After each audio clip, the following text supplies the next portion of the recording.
Cosentino with Big Peach Running Company in Atlanta. Today we're going to talk about trail shoes. Specifically, we're going to talk about four components of trail shoes that'll help you distinguish what you're going to get from a shoe like this compared to what you're usually in when you have your road shoes on.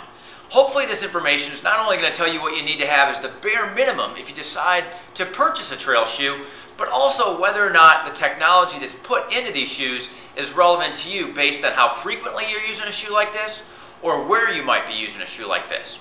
So let's go ahead and get started. The first and the most obvious is certainly going to be the outsole.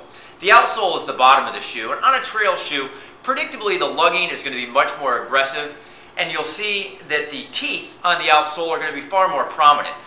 The consideration is simply as you're coming downhill or when you're on more unpredictable terrain, you're going to get that confidence that you're going to have sure footing just like you would if you were on the road.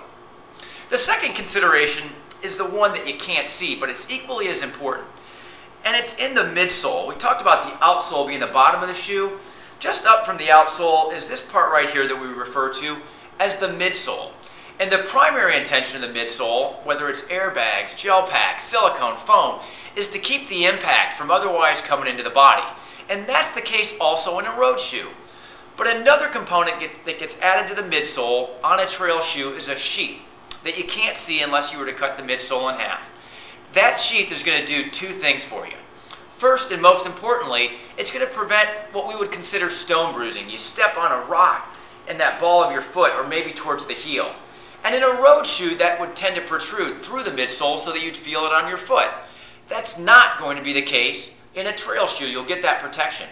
Secondly, the way the sheath is built is going to give you an inherent amount of stability or alignment. With that terrain being less predictable, you know you're going to want to stay to a position where your foot is going to seem relatively balanced. And that sheath is going to assist in that consideration.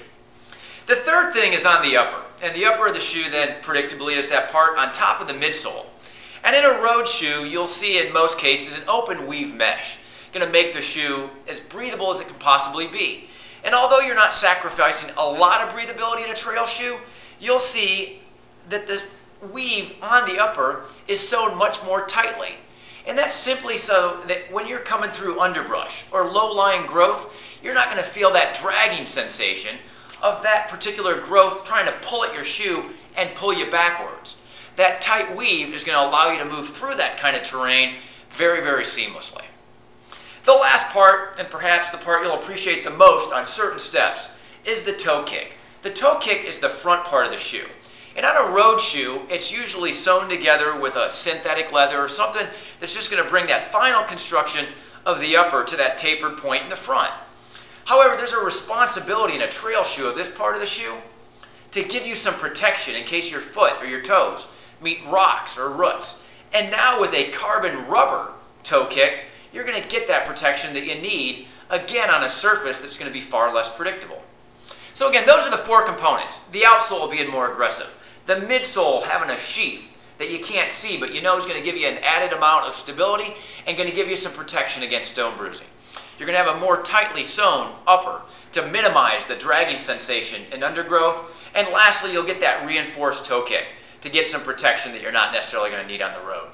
Hopefully that gives you what you need to know whether or not you should be using a trail shoe. Certainly get out there and run some trails for us. If you have any questions, let us know, and you can always come see us at Big Peach Running Company.